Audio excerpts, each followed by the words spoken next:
முஸ்லிம்களை அவர்களது உள்ளத்தை நிரந்தரமாக காயப்படுத்திய மசூதி இடிப்பு நடந்துச்சு. இந்த வக்ஃபுக்கு வேற ஒரு இடத்துல நிலம் ஒதுக்கி கொடுக்க சொன்னாங்க. நீங்க அங்க போய் வேணா உங்க மசூதியை கட்டிங்கன்னாங்க. அந்த இடத்துல எல்லா மதத்தவருக்குமான மருத்துவமனையை நாங்க கட்டுறோம்.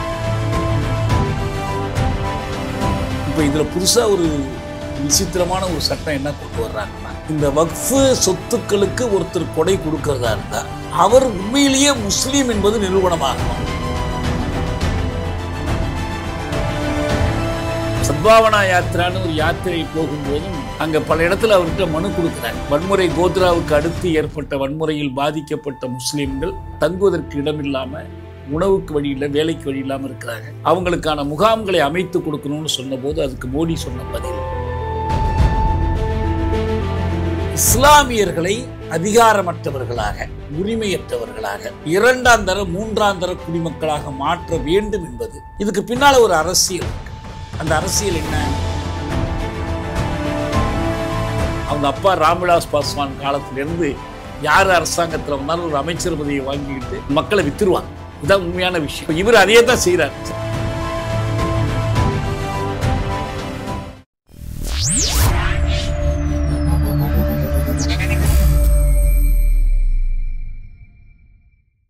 நாடாளுமன்றத்தில் இந்த சட்டம் தீர்மானமாக இயற்றப்பட்ட பிறகு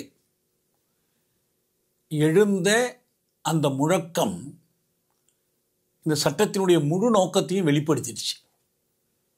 நீங்கள் அதுக்குள்ளே என்ன எழுதி வச்சிருந்தாலும் சரி, அதற்கு என்னென்ன சமாதானங்கள் சொல்லப்பட்டாலும் சரி, அது நிறைவேற்றப்பட்ட உடனே நாடாளுமன்றம் அதிர ஒரு முழக்கம் எழுந்தது. அது என்ன முழக்கம்? ஜெய் ஸ்ரீராம். ஜெய் ஸ்ரீராம் யாருடைய முழக்கம்? ஜெய் ஸ்ரீராமுக்கும் வக்ஃபுக்கும் என்ன தொடர்பு? இவ்வளவு இந்த சட்டம் தொடர்பான விவாதங்களுக்கெல்லாம் பதிலளிக்கிற போது அமித்ஷா பேசியதெல்லாம் இஸ்லாமியர்களுக்கு நன்மை செய்வதற்காக, ஏழை இஸ்லாமியர்கள் பயன்பெற வேண்டும் என்பதற்காக, அதுக்காக தான் இந்த சட்ட திருத்தம். ஏற்கனவே இந்த சட்டம் இருக்குது, இந்த சட்டத்தை திருத்துறாங்க என்று சொல்லிட்டு அது நிறைவேற்றின பிறகு அவங்க எழுப்பின முழக்கம் இஸ்லாமிய ஏழைகளுக்கான முழக்கம்லாம் இல்லை, ஜெய் ஸ்ரீராம் என்ற முழக்கம். இந்த முழக்கத்தோடு தான் அக்ல கொலை செய்யப்பட்டார். இந்த முழக்கத்தோடு தான் சிஏஏ போராட்டத்தின் போது மசூதி இடிப்பு நடந்துச்சு. எத்தனையோ உதாரணங்கள் நம்ம சொல்லிக்கிட்டே போகலாம். அப்போ கடைசியாக ஒரு வரலாற்று தீர்ப்பு என்னன்னா, இந்த வக்ஃப் திருத்த சட்டம் என்பது இரண்டாவது பாபர் மசூதி இடிப்பு. பாபர் மசூதியை இடித்தது முஸ்லிம்களின் நன்மைக்காக என்று யாராவது சொன்னால் அது எவ்வளவு கேலிக்குரியதோ, இந்த வக்ஃப் திருத்த சட்டமும் முஸ்லிம்களின் நன்மைக்காகன்னு சொல்கிறது அதுவே தான். முஸ்லிம்களை அவர்களது உள்ளத்தை நிரந்தரமாக காயப்படுத்திய இரண்டாவது நிகழ்ச்சி இது. அதுவாவது ஒரு இடத்தில் இருந்த ஒரு பழமையான ஒரு நினைவு சின்னம், அந்த ஒரு நினைவு சின்னத்தை இடித்து நாடெங்கும் 1000 கல்லறைகளை எழுப்புவதற்கு காரணமாக அமைந்த ஒரு கொடிய பயங்கரவாத செயல் அது. அது பற்றி அவங்களுக்கு இன்று வரைக்கும் அவங்க வருத்தப்படலைங்கிறது மட்டுமல்ல, அப்படி இடித்தது குற்றம் என்று சொல்லக்கூடிய நீதிமன்றமே அந்த இடத்தை அவங்க கையில் ஒப்படைச்சு. அங்கேயும் ஒரு வக்ஃபு இருந்துச்சு. அந்த வக்ஃபுக்கு வேற ஒரு இடத்துல நிலம் ஒதுக்கி கொடுக்க சொன்னாங்க. நீங்கள் அங்கே போய் வேணா உங்கள் மசூதியை கட்டிங்கன்னாங்க. ஆனால் அவங்க என்ன செஞ்சாங்கன்னா, அந்த இடத்துல எல்லா மதத்தவருக்குமான மருத்துவமனையை நாங்கள் கட்டுறோம், நாங்கள் மசூதி கட்ட போகிறதில்லன்னு சொன்னாங்க. ஆனால் இவங்க பிடிவாதமாக அந்த இடத்துல ராமர் கோயிலை கட்டினாங்க, கட்டி திறப்பு விழா பண்ணாங்க. பிரதமரே போய் பூசாரியாக நின்று திறப்பு விழா பண்ணார். அண்மையில் மோகன் பகவத் சொன்னார், இந்தியா உண்மையில் சுதந்திரம் பெற்ற நாள் என்பது அந்த ராமர் கோயில் திறக்கப்பட்ட, அதற்கு குடமுழுக்கு நடைபெற்ற நாள் தான் இந்தியாவுக்கான சுதந்திர நாள். அதுக்கு முன்னால் எல்லாம் நம்ம அடிமைகளாக இருந்தோம். இப்போ அந்த சுதந்திர நாளை தொடர்ந்து இப்போ குடியரசு நாள் வந்திருக்கு. அதுதான் அந்த வக்ஃப் சட்ட திருத்தம் என்பது. இதில் சாரமாக என்ன விஷயம்? இந்திய அரசமைப்பு சட்டம் 25வது உறுப்பின்படி மத சுதந்திரம் என்பது இருக்குது. அந்த சட்டத்தில் இருக்கிற குறைகள் எல்லாம் அப்புறம், ஏன்னா முதல்ல அவங்க அந்த சட்டத்தை எழுதும்போது இந்த right to freedom of religion அப்படின்னு சொன்னால் என்னன்னா, right to practice, profess, practice and கன்வெர்ட்னு எழுதியிருந்தாங்க. ஐயோ எப்படி கன்வெர்ட்னு எழுதலாம் அப்படின்னு சொல்லி அந்த கன்வெர்ட்டை மாற்றி தான் ப்ரொபகேட்னு மாற்றினாங்க. அம்பேத்கர் முதல்ல எழுதும்போது இதுதான் எழுதியிருந்தார். இப்போ ப்ரொபகேட் பண்ணுறது எதுக்கு? பாபர் மசூதி இடிப்பு ஒரு இடத்துல ஒரு பழைய நினைவு சின்னத்தை இடித்தார்கள். அதுவும் உச்சநீதிமன்றத்திற்கு எங்களுக்கு அந்த நோக்கமே இல்லை என்று பொறுப்புள்ள மூத்த தலைவர்கள் உறுதியளித்து விட்டு இதை செஞ்சாங்க, வஞ்சகமாக செஞ்சாங்க. ஒரு மசூதி இடிக்கப்பட்டதன் மூலம் 1000 கல்லறைகள் தொலைதூரத்தில் இருக்கிற மும்பையிலேருந்து நாடு எங்களும் உருவாவதற்கு காரணமாக அமைந்துச்சு. இப்போ என்னன்னா, இஸ்லாமியர்கள் அவர்களுக்குரிய சமய நெறிகளின்படி அவங்களுடைய ஊதியத்தில் ஒரு பகுதியை பிறருக்கு உதவணும், கொடையாக கொடுக்கணும் என்ற ஒரு விதி வச்சுருக்காங்க. இன்னொரு முஸ்லீமுக்கு தான் கொடுக்கணும்னு இல்லை, யாராக இருந்தாலும் மற்றவர்களுக்கு செய்யணும்னு வச்சுருக்காங்க. அதற்கான ஒரு நிறுவன ஏற்பாடு தான் இந்த வக்ஃபுங்கிறதே கொடையை குறிக்கும். அந்த கொடை நிரந்தரமாக அளிக்கப்படுவது, நீங்கள் கொடுத்துட்டு அப்புறம் எடுத்துக்க முடியாது. அல்லது உங்கள் சொத்தை பதுக்கிறதுக்கான ஒரு அறக்கட்டளையாக மாற்றி அதன் பேரில் நீங்கள் சொத்தை அதுவும் முடியாது. கொடுத்தாச்சுன்னா அவ்வளவுதான், அது மற்றவர்களுக்கு மட்டும்தான் பயன்படுது. அதுபோல் நாடு பூராவும் இருக்கக்கூடிய சொத்துக்கள் தான் இந்த வக்ஃபு சொத்துக்கள்ங்கிறது. அதை நிர்வகிப்பது அந்த மதத்தோட பொறுப்பு. இது அரசமைப்பு சட்டத்தினுடைய 26வது உறுப்பில் தெளிவாக பிரித்து சொல்லியிருக்கிறாங்க. வெறும் மைனாரிட்டி மட்டும் இல்லை, நீங்கள் எந்த மதத்தை சேர்ந்தவங்களாக இருந்தாலும் சரி, நீங்கள் இது போன்ற அறக்கட்டளைகளை உங்கள் பொறுப்பில் நிர்வகிக்கலாம். உங்கள் மத வழிபாடுகள், உங்கள் மத நெறிகளை நீங்களே நிர்வகிக்கலாம் என்று தெளிவாக சொல்லியிருக்காங்க. இது எல்லாத்தையும் மீறித்தான் இதை கொண்டு வர்றாங்க. அதுக்கு அவர்கள் சொல்லக்கூடிய காரணங்கள் இஸ்லாமியர்களுக்கு நன்மை செய்வது. இப்போ எந்த ஒரு மதத்தினுடைய இது போன்ற ஒரு மதம் சார்ந்த ஒரு நிறுவனத்திலும், அது ஒரு உலகிய நிறுவனமாக இருந்தால், உலகியன்னா செக்குலர், அப்படி ஒரு நிறுவனமாக இருந்தாலும் சரி, ஒரு சொத்து நிர்வாகம், பள்ளி நடத்துவது, இப்படியெல்லாம் இருந்தாலும் அதில் வேறு மதத்தை சேர்ந்த ஒருவர் அதில் இடம்பெற முடியாது. இப்போ இதில் புதுசாக ஒரு விசித்திரமான ஒரு சட்டம் என்ன கொண்டு வர்றாங்கன்னா, இந்த வக்ஃபு சொத்துக்களுக்கு ஒருத்தர் கொடை கொடுக்கறதா இருந்தால் அவர் உண்மையிலேயே முஸ்லீம் என்பது நிரூபணமாகணும். அதுக்கு என்ன வழி? அவர் குறைந்தது 5 ஆண்டு காலம் முஸ்லீம் மதத்தை கடைப்பிடித்திருக்க வேண்டும். இப்போ கொண்டு வர்றாங்க, இந்த விதியை கொண்டு வர்றாங்க. இப்போ இது மற்ற மதங்களுக்கு பொருந்துமா? ஒருத்தர் இந்து அறநிலையத்திற்கு கொடுக்குறாருன்னா அவர் இந்துன்னு நிரூபிக்கணுமா, கிறிஸ்தவர்னா நிரூபிக்கணுமா? அப்படிலாம் ஒன்றும் கிடையாது. ஆனால் இது புதுசாக கொண்டு வர்றாங்க. இவங்க நோக்கம் என்ன? இஸ்லாமியர்களை அதிகாரமற்றவர்களாக, உரிமையற்றவர்களாக, 2ஆம் தர 3ஆம் தர குடிமக்களாக மாற்ற வேண்டும் என்பது ஆர்எஸ்எஸ்னுடைய திட்டம். இதுக்கு பின்னால் ஒரு அரசியல் இருக்கு. அந்த அரசியல் என்ன? உத்தரப்பிரதேச தேர்தலின் போது யோகி ஆதித்யநாத் ஒரு முழக்கம் கொடுத்தார். அதுக்கு பேர் 80-20, 80க்கு 20. அவர் சொன்னது என்ன? 80% பேர் இந்துக்கள், 20% பேர் முஸ்லிம்கள். நிறைய கட்சிகள் இந்த 20%க்காக நிற்கிது, நாங்கள் மட்டும்தான் 80%க்காக நிற்கிறோம்.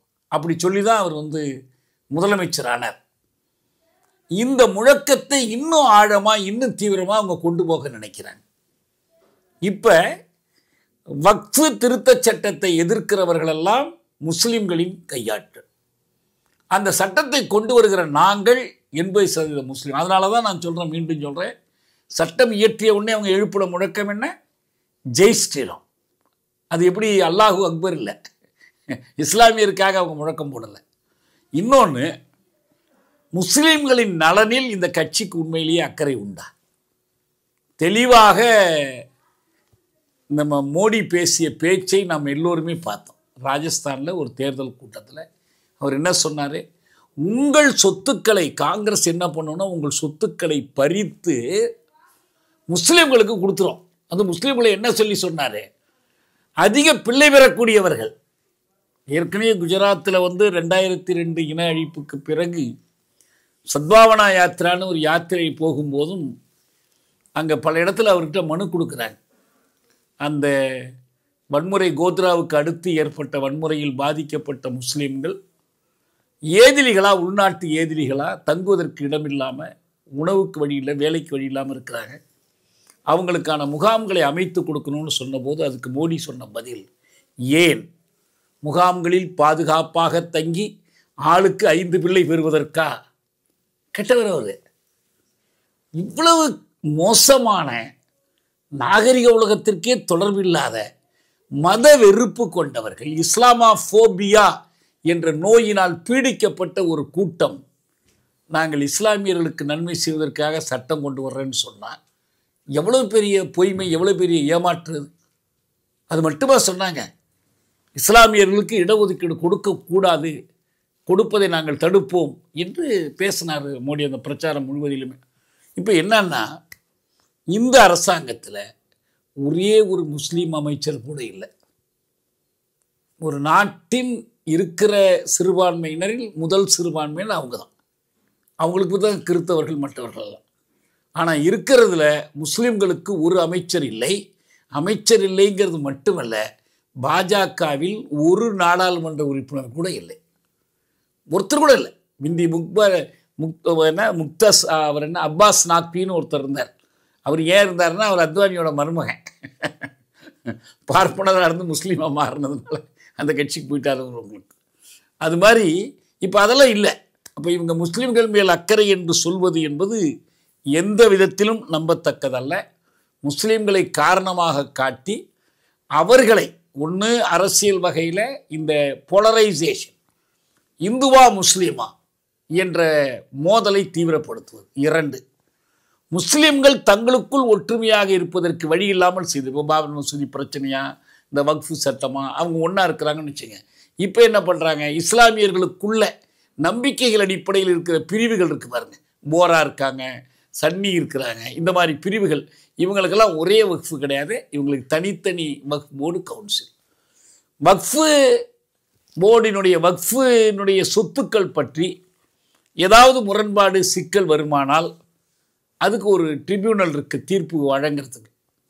அந்த தீர்ப்பு வழங்குகிற அந்த ட்ரிபியூனலில் முஸ்லீம்கள் தான் இருக்கிறாங்க. இப்போ அதை மாற்றி இவங்க யார் வேணாலும் போடலாம்.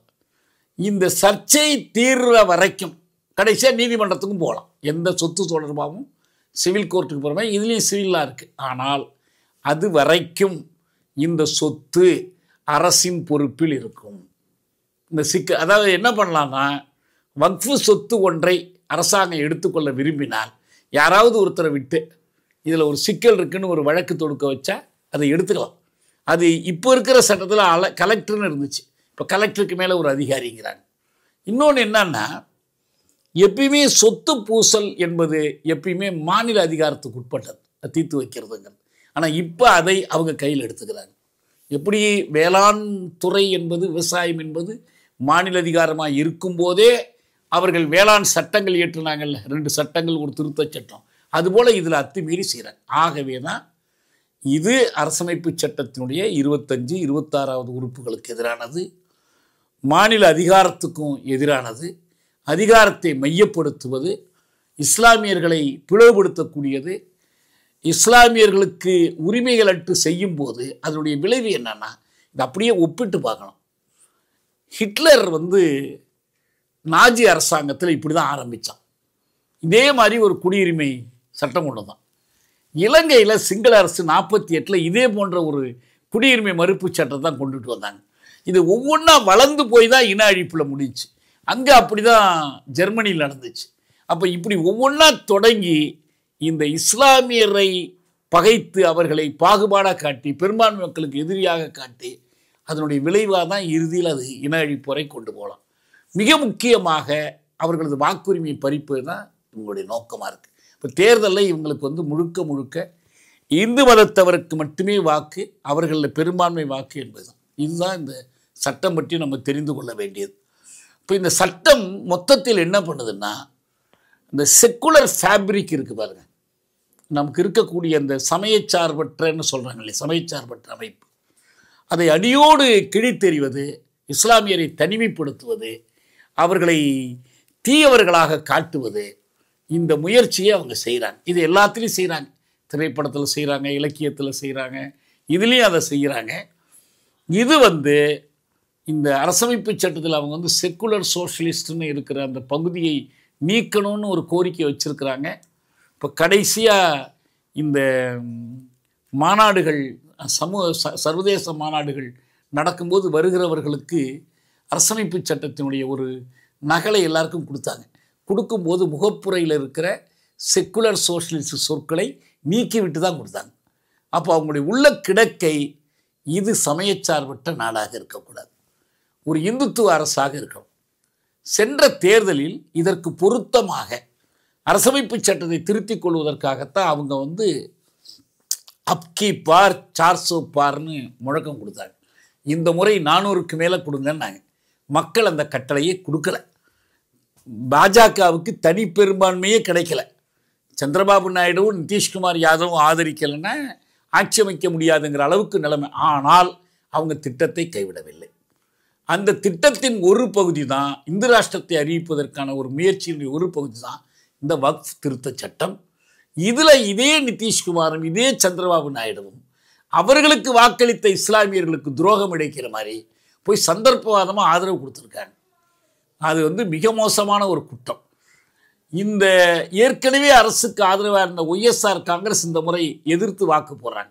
இது எதை காட்டுதுன்னா, இவங்களுக்கு கொள்கைகளை எல்லாம் விட பெருசாக எது இருக்குன்னா இந்த தேர்தல் கணக்குகள் தான்.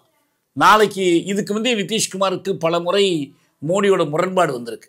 நான் பாஜக ஆதரிப்பேன், மோடி தலைமையிலான பாஜகவை ஆதரிப்பேன்னு தான் தொடக்கத்தில் அவர் சொன்னார். 2014 சொன்னார். அவ்வப்போது முரண்டு வெளியில் போனார். ஆனால் இப்போ என்னன்னா, நாளைக்கு பீகார் தேர்தலில் இவரை முதல்வராக முன்னிறுத்துவதற்கு முன் வரலன்னா நாளைக்கு சண்டை போட்டுக்குவாங்க. ஆனால் அது கொள்கை சண்டைலாம் அதுக்கு பொருளே கிடையாது. வெறும் சந்தர்ப்பவாத கூட்டல் கழித்தல் அரசியல். இதான் நம்ம இறுதியாக பார்க்கணும். இப்போ காங்கிரஸ் தான் ஒரு வலுவான எதிர்க்கட்சியாக இருக்குது. இந்தியா கூட்டணிக்கு தலைமை தாங்குது. இப்போ இந்த எதிர்க்கிறதுல எல்லாம் ஒன்று. இன்னொருத்தர் இந்த மாதிரி நாடாளுமன்றத்தில் இந்த சட்டத்தை ஆதரிச்சிருந்தவர் சிராக் பாஸ்வான் ஒருத்தர். அவங்க அப்பா ராம்விலாஸ் பாஸ்வான் காலத்திலேருந்து யார் அரசாங்கத்தில் வந்தாலும் ஒரு அமைச்சர் பதவியை வாங்கிக்கிட்டு நாங்கள் மக்களை விற்றுருவாங்க. இதுதான் உண்மையான விஷயம். இப்போ இவர் அதே தான் செய்கிறார். சிராக் பாஸ்வானும் அதை தான் செய்கிறார். இப்போ இதை தவிர இதை எதிர்க்கிறதுக்கு இந்த கட்சிகளைத்தான் நம்பி தான் இருக்கிறாங்கன்னா இந்த கட்சிகளை எந்த அளவுக்கு நம்ப முடியும்? ஒன்று. இரண்டாவது, இன்னொரு தேர்தல் நடந்து அந்த தேர்தலில் இவர்கள் வெற்றி பெற்று சமயச்சார்பின்மையை மீட்டு அரசமைப்பு சட்ட விழுமியங்களை மீட்டு முடிக்கிறதுக்குள் இவங்க எல்லா வேலையும் செஞ்சு முடிச்சிருப்பாங்க. அதனால் இப்போ என்ன தேவைப்படுகிறது என்றால், இது எதை உணர்த்துகிறதுனா, இப்போ நம்ம ஒவைசி அவ்வளவு தீவிரமாக பேசுகிறார். அவர் காந்தியை உதாரணம் காட்டுறார். காந்தி தென்னாப்பிரிக்காவில் நிறைவேற்றுமை சட்டங்கள், கடவுச்சட்டங்கள் கொண்டு வரப்பட்ட போது நான் இந்த சட்டத்தை ஏற்க மாட்டேன், ஏற்கவில்லை என்பதன் அடையாளமாக அதை நான் கொளுத்துகிறேன் என்று கடவுச்சட்டங்களை கொளுத்துவது, கடவுச்சிட்டைகளை கொளுத்துவது. அவங்க பாசையே போட்டு கொளுத்துனாங்க. நம்ம படத்திலெல்லாம் கூட காட்டினாங்க. நான் அதுபோல இந்த சட்டத்தை கிழித்தெறிகிறேன் என்று அறிவித்து அவர் கிழிச்சிருக்கிறார். என்ன அவருக்கு நம்ம நினைவுபடுத்த வேண்டி இருக்குன்னா, காந்தி எந்த நாடாளுமன்றத்தை நம்பியும் அந்த கடவுச்சட்டங்களை முறியடிக்கலை. தெருவில் இறங்கி போராடித்தான் அதை சாதிச்சார். உங்களுக்கு 75 ஜெயபிரகாஷ் நாராயண் ஒரு முழு புரட்சி நடத்தினார் பாருங்க, இந்திரா காந்திக்கு தான். அப்படி ஒரு முழு புரட்சியை நடத்துவதற்கு எதிர்க்கட்சிகள் தயாராகும். அதுதான் இந்த வக்ஃப் சட்டம் தரக்கூடிய எச்சரிக்கை. நாடாளுமன்றத்தில் ஆவேசமாக பேசி, சுவையாக பேசி, கைத்தட்டல் வாங்கியெல்லாம் அதுக்கெல்லாம் மோடியோ அமித்ஷாவோ இதுக்கெல்லாம் மயங்கக்கூடியவர்களே இல்லை. அவர்கள் வெறி பிடித்த இஸ்லாமிய எதிர்ப்பாளர்கள். இதை ஒழிச்சு கட்டி இந்து ராஷ்டிரம் அறிவிக்கணும் என்பதில் தெளிவாக இருக்காங்க. இப்போ கூட இவர் போயிட்டு வந்தார் மோடி நாக்பூருக்கு. எல்லாம் இவங்கெல்லாம் கற்பனை பண்ணிக்கிறாங்க, எதை இவரை மாற்ற போகிறாங்க, அவங்களுக்குள்ள அதெல்லாம் ஒன்றும் கிடையாது. தெளிவாக அவங்க காட்டுற வழியில் இவங்க செயல்படுறாங்க. எந்த வாஜ்பாய் காலத்தில் கூட ஆர்எஸ்எஸ்னுடைய நோக்கங்களை இந்த அளவுக்கு நிறைவேற்றி கொண்டதில்லை. மோடி தலைமையில் நிறைவேற்றி கொண்டிருக்கிறாங்க. அதனால் மோடிக்கு பதில் இன்னொருத்தர் வந்தால் கூட இதை விட மோசமாக தான் வரப்போகிறாங்களே தவிர இதனால் ஒன்றும் மட்டுப்பட போகிறதில்ல இந்த வேகம். இதை தான் நம்ம அந்த வக்ஃப் சட்டம் பற்றிய நமக்கான படிப்பினைகளாக கொள்ளணும் என்று நான் கருதுகிறேன்.